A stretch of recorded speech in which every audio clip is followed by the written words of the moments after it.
Hey guys, my name is Simpzy. Welcome to the final episode of Season 1 of my FIFA 16 Manchester United career mode. This is episode 24.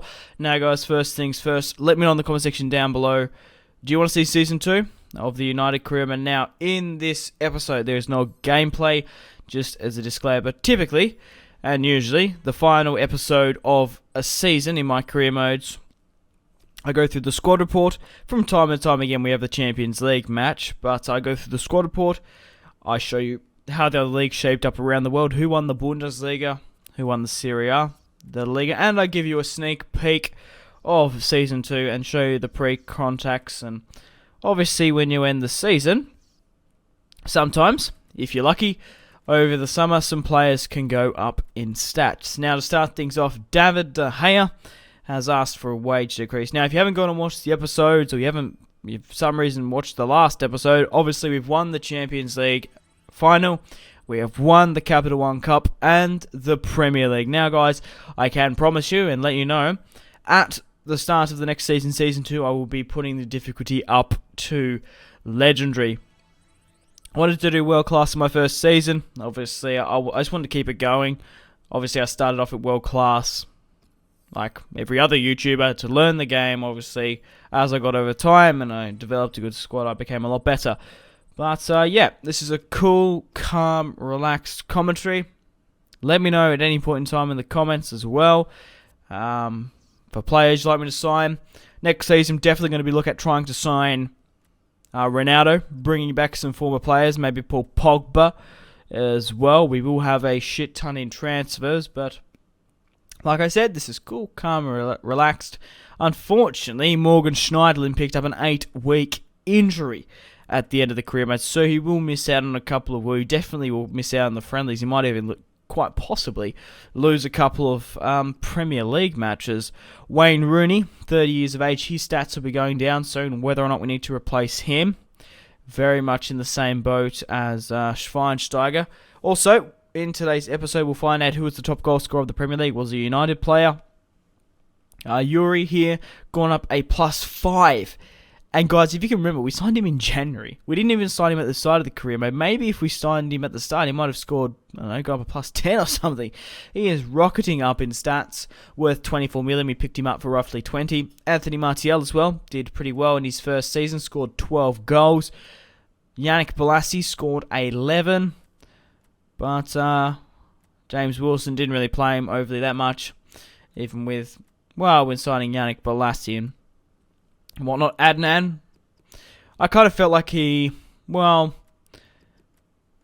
thought I'd play him more than I did. I did play him a lot in the first half of the season, but he managed to learn it. But Leicester, Watford and Aston Villa managed to get relegated. Bournemouth surprisingly stayed up. Liverpool managed to come back a bit, sitting in 9th. They were very, very much in dire straits, dipping out of relegation. But it's good to see that they finally got their feet.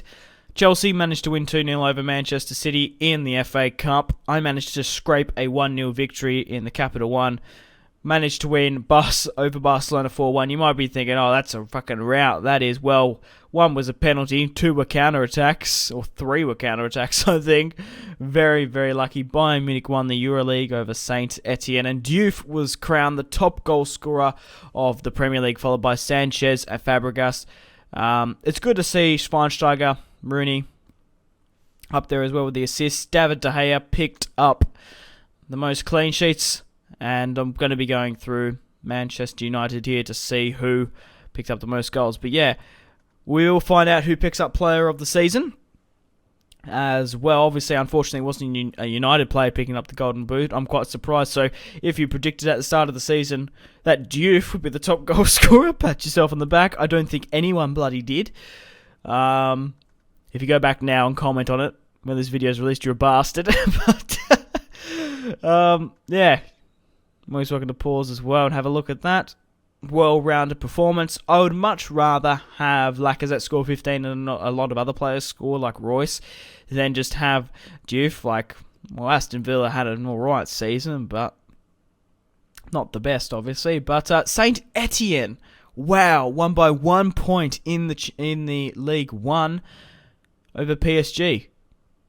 even though they also managed to be runners-up in the EuroLeague. Napoli won the Serie A, followed by Milan, Roma, Inter, Juventus. Juventus finished 5th. FC Porto managed to win the Portuguese league. And who won the Spanish league? Barcelona. 90 points. 2 losses the entirety of the season. We managed to have none. We were undefeated in the Premier League. We did manage to lose against Juventus, obviously, but we do have some potential job openings here. Real Sociedad, Villarreal, Aston Villa, Leicester, Watford. You'd think after you've won the treble, you'd be getting offers like Real Madrid or Barcelona or PSG and whatnot. But we've hit our objectives. The goalkeeper of the tournament has been announced, David De Gea, and the player of the Premier League goes to David De Gea. Now, I don't think I've ever had a goalkeeper win player of the competition, player of the season. I've always had a striker on, but well deserved from David De Gea. Saved us many a time. Juve picked up the golden boot, so maybe we need to pick him up. I picked up manager of the season, of course. But we're going to end Season 1 here, and we'll show my pre-contract players. So Ibrahimovic will be joining us next season, most likely because of that we'll have to loan out Anthony Martial. Won't be getting as much game time, because I want to play Ibra for the first season. Baninga is joining the club, the Argentine from Sevilla. Now, something interesting does happen with Carrillo coming up, which I'm furious about. Now, over the summer, like I said, it's quite possible, especially in FIFA 15, that players go up in stats. Unfortunately, over the summer, no players increased their overall, which is, hey, what are you going to do? We'll also be getting our players back. But the board in Season 2 wants me to win the league title, win the Domestic Cup, and win the European League, which is not understandable. Obviously, I did ask for the money, so they changed my objectives. But we have 122 million to spend. Just under 600 for wage. I am going to accept the friendlies. Whether or not I do play any friendlies this season, I just want to have it. We can say test out the squad. We'll be going with the Asian Elite to verse Real Madrid and some of the harder teams to test us. But some pre-contract arrivals, have arrived, which is great to see. Ibra has joined the club, even though he has gone down in stats quite significantly. Mandanda as well. Now, whether or not I play these players much or just sell them in January for a profit doesn't really bother me. Mandanda will be a decent replacement. Valdez is gone. We do have Sergio Romero, 31 years of age. Baninga as well, 82 overall. Got some very nice stats. 4-star weak foot, 4-star skills. Argentine can play in the cam centre mid, 28 years of age. Now, you might be wondering, where is Carrillo? Well, the same glitch that is in FIFA 16 is in FIFA 15. Well, the same glitch that is in FIFA 15 is in FIFA 16, which is disappointing. We'll be putting him on short-term loans. Maybe, probably not Ibra. But as you see here, Carrillo has joined Stoke City. However, we are paying for his wages. So, I've made the decision, if I can't have Carrillo, neither can Stoke City. So what I'm going to do here is I'm going to release him for his contract for 7 million. So now, even though he's not at my club, I don't even know why the fuck he's at Stoke City.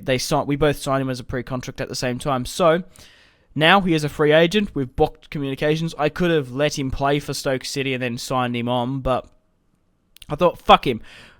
If Stoke City can't have him, I can't have him. So he might join another Premier League side. We'll just have to see. But I'm quite happy to sacrifice that 7 million. But it's absolute bullshit that that's even in the game. But I'm going to end the video here. Thank you very much for watching if you watched all the way through. Let me know in the comment section down below. Players like me sign to Season 2. Do you want me to do Season 2? And I also just want to thank each and every one of you who've been fantastic in supporting the series from day one. And basically, for all of you who've liked, commented, rated, and subscribed, you guys are absolutely fantastic. And I wouldn't be where I am as a YouTuber. And when I say that, I really do. Without your guys' support, I wouldn't be anywhere. But hope you've enjoyed this Season 1 of the FIFA 16 Manchester United Career Mode. Stay tuned for more content on my channel. I've got a lot of exciting things planned. But above all, after you've watched this video, remember to go out and have a fantastic rest of your day. Thank you guys for watching. My name is Simpzy, and I'll see you guys later. Laters, guys. Goodbye.